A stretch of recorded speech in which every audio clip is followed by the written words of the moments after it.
Welcome to this Paper Connections investigation. Today, we open the first chapter of a sprawling, multi-part historical epic, taking us inside the Haitian Revolution, through the ink and paper of those who lived it. Look what we have here. Imagine you are sitting with us at this table right now, looking closely at this physical artifact from an empire in its absolute final days. Yeah, it really is a remarkable survival. It is. If you lean in, you can actually see the deep creases where this document was folded up, pressed flat, and sealed shut nearly 2.5 centuries ago. And the paper itself, it's a heavy, tactile, 18th century rag paper. Right, woven from cotton and linen fibers. That's why it has that incredible texture that's managed to survive the centuries. Exactly. And the words covering it are scrawled in an iron gall ink that has faded over the decades to this very dark, haunting brown color. We're looking at a letter written on June 8, 1797. And on the outside cover, the address reads, "To Monsieur Rousseau, planter of the cul-de-sac of Saint-Domingue, near Port-au-Prince, at his house in Burlington, via Philadelphia." And written sideways across that main fold is a really simple clerical notation that just says, "Correspondence of Father Thomas." Right.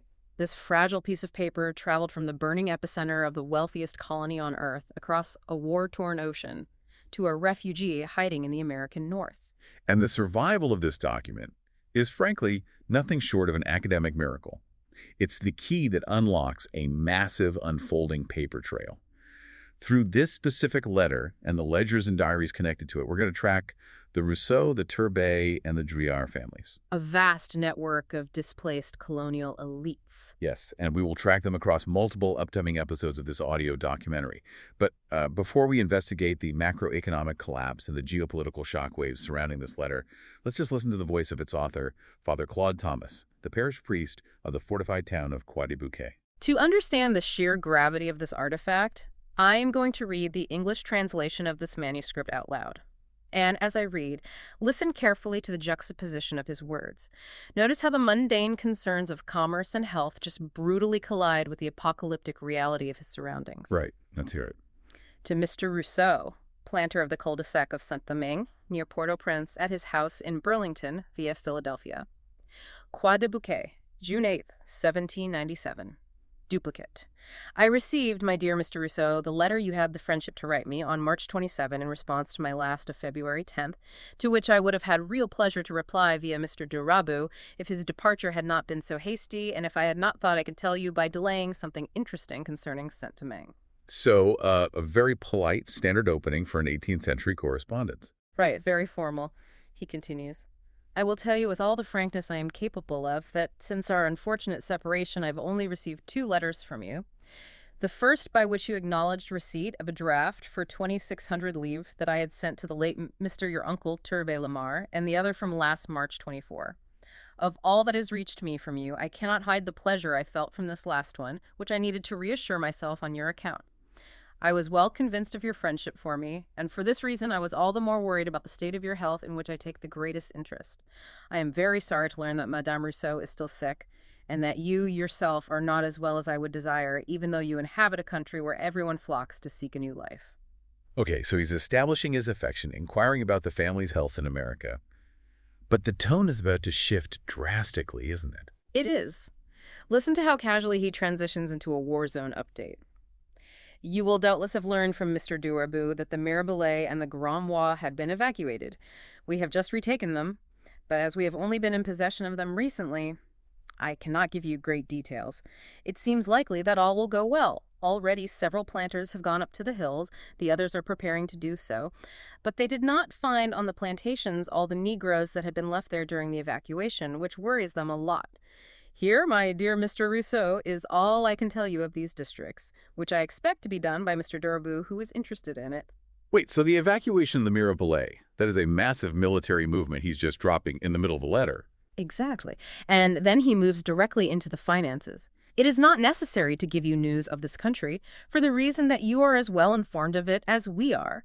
As the late Mr. Turbay Lamar hardly separated his ordinary creditors despite our agreements in uncovering it, which unfortunately took place, I believe it my duty to remind you amicably that both in your personal name and in your capacity as purchaser of the property of the late Mr. Turbay Lamar, you owe me a sum of 28,264 livres, of which you must have perfect knowledge. You know, my dear Mr. Rousseau, that it is upon you and your dear uncle, Mr. Turbay Lamar, my friend, that I counted the sum to help you in the circumstances where you both found yourselves financially embarrassed. Wow. Okay, 28,000 livres. That is an enormous financial demand to make of a refugee. And he presses the issue even further.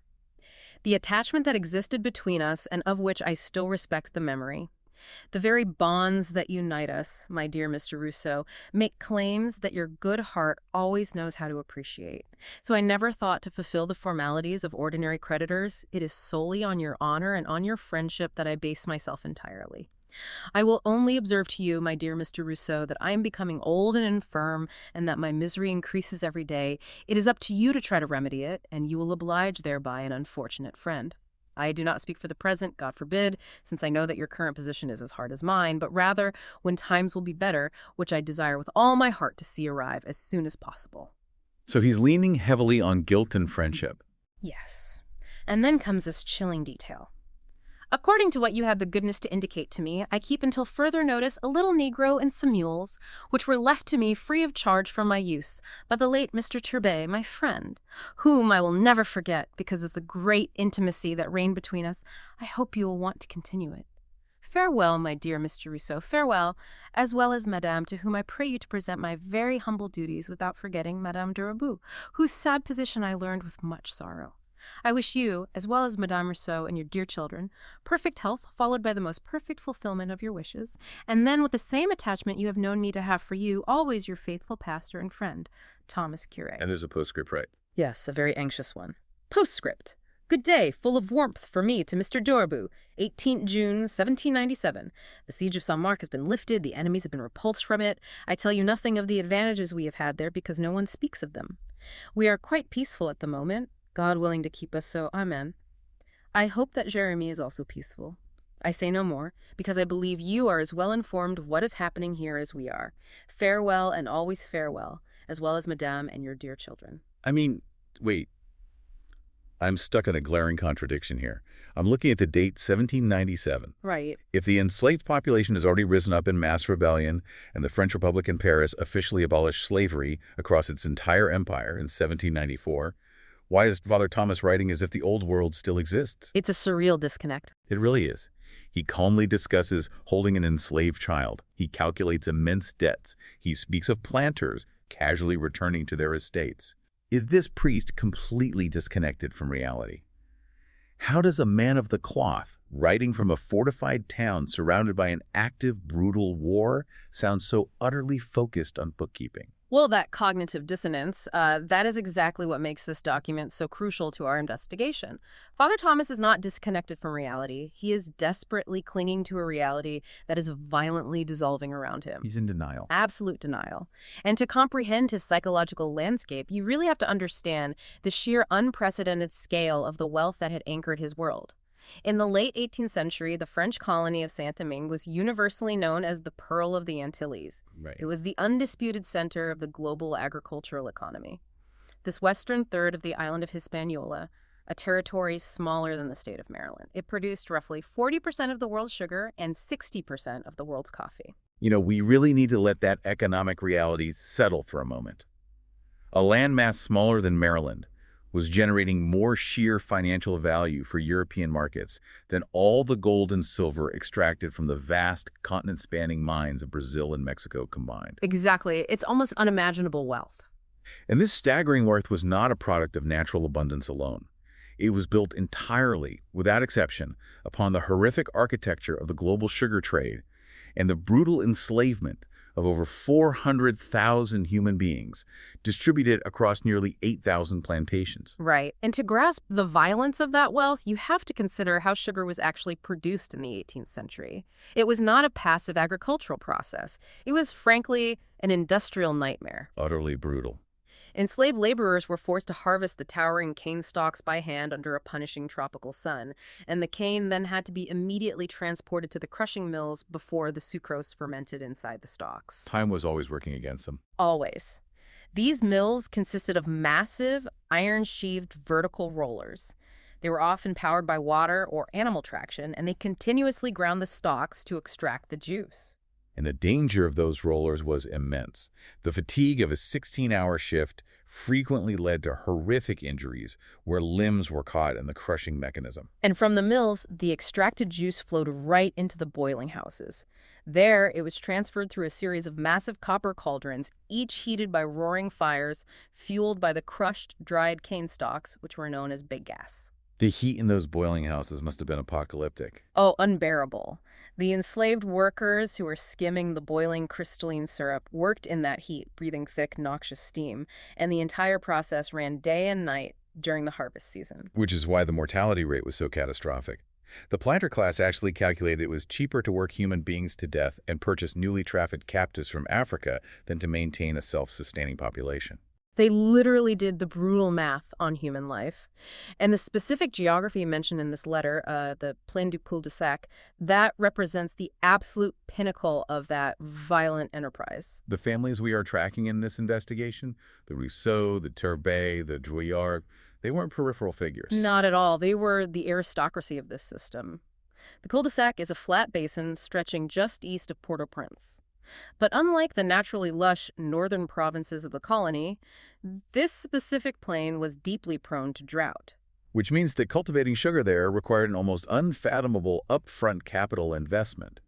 To conquer that drought, the planter class constructed a massive Roman-style network of stone aqueducts and irrigation canals. Right, think of those aqueducts as the circulatory system of the region's economy. The planters engineered these sprawling networks to force mountain water down into the parched fields below. And if you controlled the water rights in the Plaine du Cul-de-Sac, you controlled the heartbeat of the entire valley. Cut off the water and the plantations instantly die. You didn't just own a farm, you ruled a private empire within the French colonial empire. Exactly. And because that wealth was so concentrated and the physical infrastructure of stone and iron was so permanently embedded into the earth, the Grand Blanc, the elite white planter class, they would go to the most extreme lengths imaginable to protect their power. They viewed any threat to their racial and economic dominance as an existential crisis requiring absolute violence. Yes. So if that wealth was entirely tied to the land and the coerced labor upon it, how did they protect it when the French Revolution began to speak of universal rights? That question leads us directly to the treason of the planter aristocracy. Let's talk about that timeline. In March of 1792, the planters fought the Battle of Croix-des-Bouquets, and they were militarily defeated there by an alliance of free people of color and individuals who had recently emancipated themselves. Which was a massive shock to the system. Right. And that defeat resulted in the Concordat of Croix-des-Bouquets, which was a deeply humiliating treaty for the planter elite. It forced them to recognize political rights they desperately wished to suppress. But their true desperation, the final shattering of their allegiance to France was revealed in 1794. The Decree of Abolition. Exactly. That was the year the French Republic in Paris officially decreed the abolition of slavery. The Grand Blancs simply refused to accept this decree. Rather than relinquish their enslaved workforce, they committed high treason against their own nation. They actively invited the British military under the command of General John Graves Simcoe to invade and occupy Port-au-Prince and the Cul-de-Sac Plain. It was a massive geopolitical gamble just to achieve a violent status quo. The planters allied themselves with royalist militias known as the Chasseurs Royaux, and they invited a foreign, hostile empire into their homeland for one singular purpose: to maintain the brutal machinery of enslavement and protect their sugar wealth. They preferred British rule with slavery over French rule with emancipation. They did. But when Father Thomas is writing this letter in 1797, that gamble is actively and visibly collapsing all around him. The British forces were completely crippled by yellow fever and a relentless guerrilla warfare. They were being systematically outmaneuvered by the brilliance of General Toussaint Louverture. Yes. And this context illuminates the desperate postscript of the letter, where Father Thomas anxiously writes, "I hope that Jérémie is also peaceful." Jérémie. Let's talk about that specific location. Jérémie is a coastal town positioned on the far western tip of the southern peninsula. You have to picture its geography. It was isolated, heavily fortified, and accessible primarily by sea. Jérémie was the bastion, the absolute stronghold, and the primary entry point for the British occupation. And crucially, because of that British protection, Jérémie was the final significant territory in Saint-Domingue, where the pre-revolution hierarchy, the violent, unchecked enslavement of black human beings, was still being systematically enforced. Right. So when Father Thomas prays for Jérémie's peace, he is not making a casual observation about the weather. It is the desperate prayer of a ruling class watching their final fortress tremble before the inevitable tide of liberation. Now that we understand the apocalyptic stage on which this letter was written, let's treat this text like a historical crime scene. Let's apply a line-by-line forensic analysis to decode the subtext here. Let's do it. Consider the bizarre intersection of mundane commerce and existential fear we talked about. Father Thomas inquires about the health of Madame Rousseau, notes the military evacuations of entire mountain ranges, and then immediately demands the settlement of a massive financial liability. He writes to Monsieur Rousseau regarding a debt of 28,264 livres. It's just a breathtaking sum to place right in the middle of a war zone update. But what did 28,264 livres actually represent in the economic reality of 1797?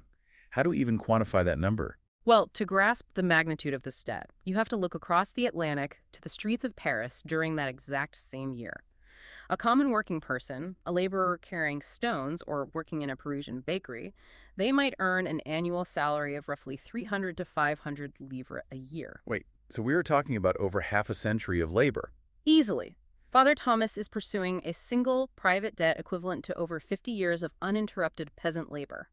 It is generational wealth. It's the kind of capital required to purchase massive estates or secure a family dynasty. And the specific currency he expects is vital here too.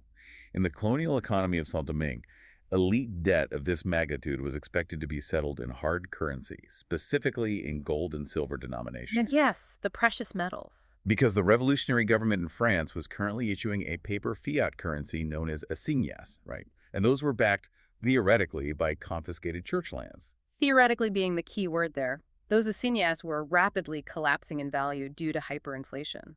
They would soon become entirely worthless. And Father Thomas knows this.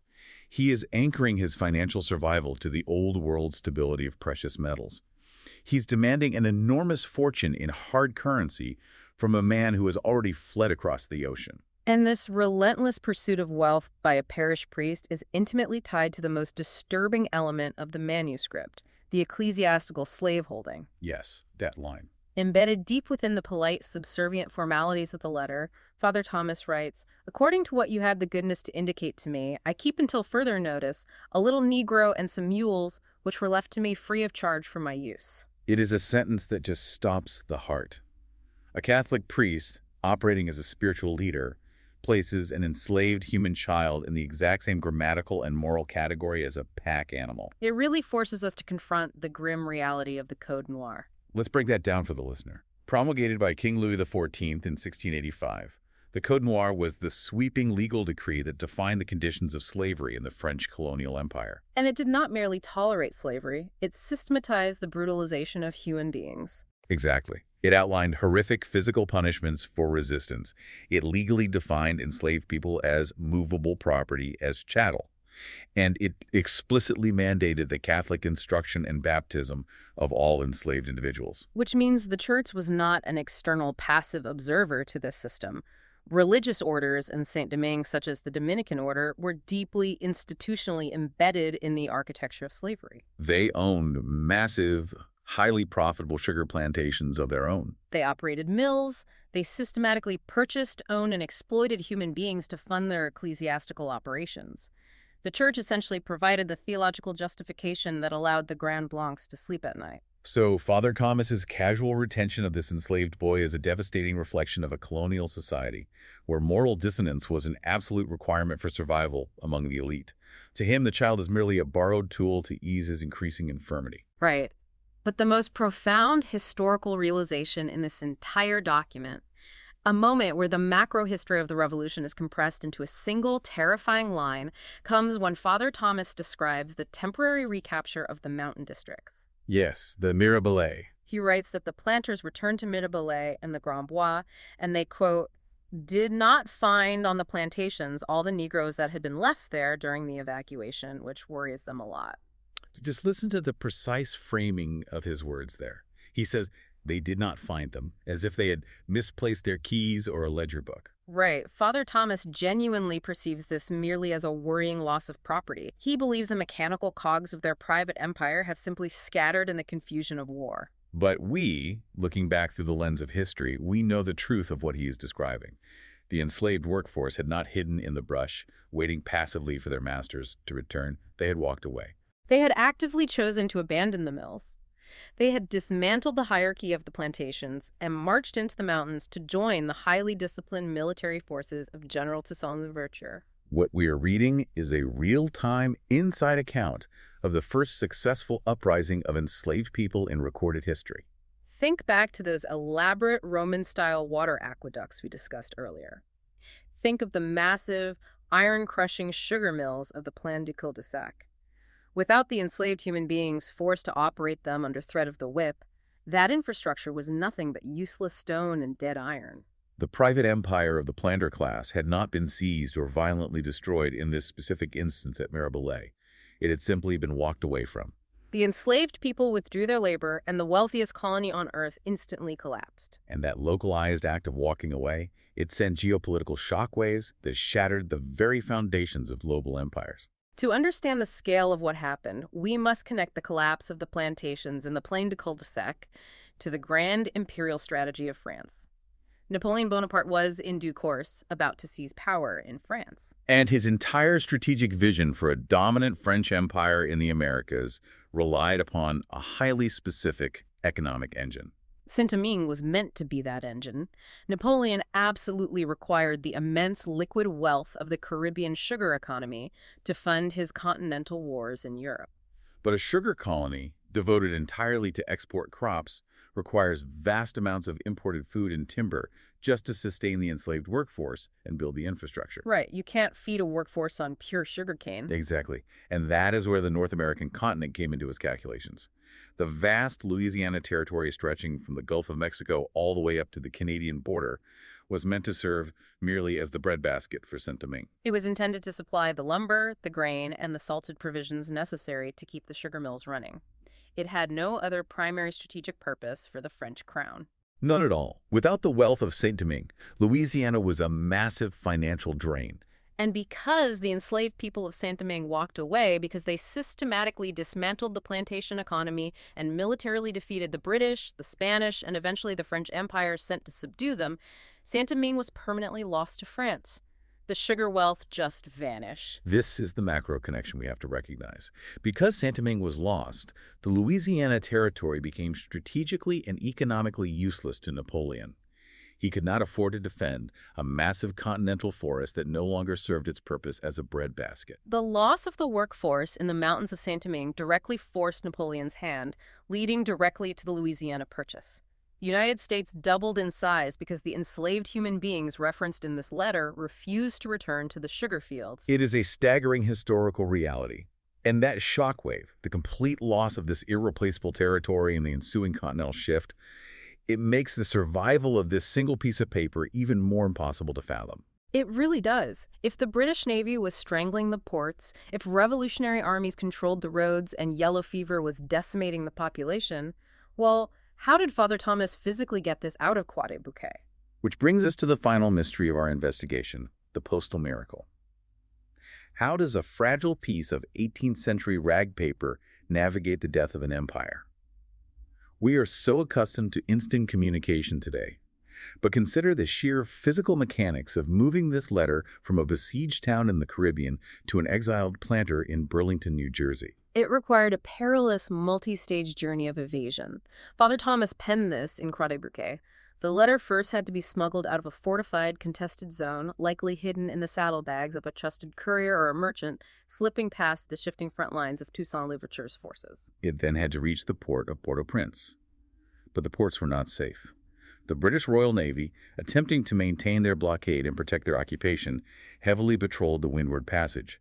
And at the same time, the port cities were epicenters of rampant yellow fever outbreaks.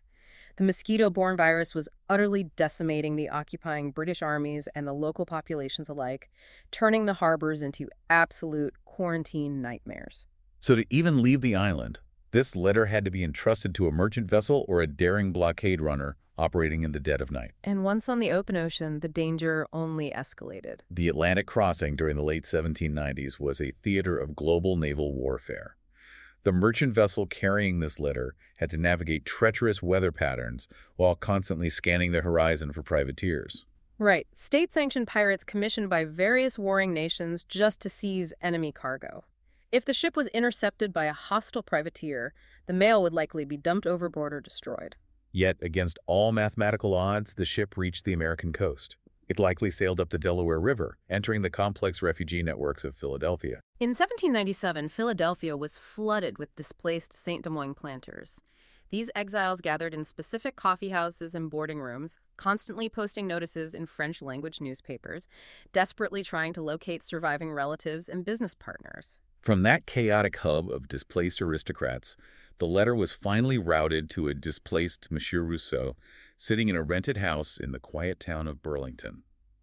It is a physical testament to the desperate, enduring connections of a class of people trying to hold their shattered world together through ink and wax. The perilous journey of this fragile letter perfectly mirrors the journey of the people who sent and received it. And this is where we really must pause our investigation for today. We have opened the ink-stained window into a world that was tearing itself apart. We have read the exact, chilling moment when a private empire of sugar and blood realized its machinery. The enslaved human beings it so ruthlessly exploited had vanished into the mountains, dismantling the wealthiest colony on earth from within. But this is only the beginning. The investigation into Father Thomas, the 28,000 livre debt, and this vast network of exiled planters is far from over. This paper trail will lead us much deeper into the conflict. Over the coming episodes, we will track the Rousseau, the Turbet, and the Driard families as they flee the collapse of Saint-Domingue, navigate the turbulent politics of the American North, and eventually travel south. We will follow them as they attempt to recreate their violent slave-based empires all over again in antebellum New Orleans. The rabbit hole goes deep, and the history only grows darker. Before we go, think about the ink on this page. The iron gall ink used by Father Thomas is highly acidic. It chemically burns through the rag paper over the centuries. The very words he used to desperately demand his money, to cling to his borrowed slave, are slowly, inevitably eating away at the document itself. It is a fitting metaphor for the corrosive, violent empire he was trying to save. Thank you for your attention. We hope you enjoyed it, and listen to us soon again.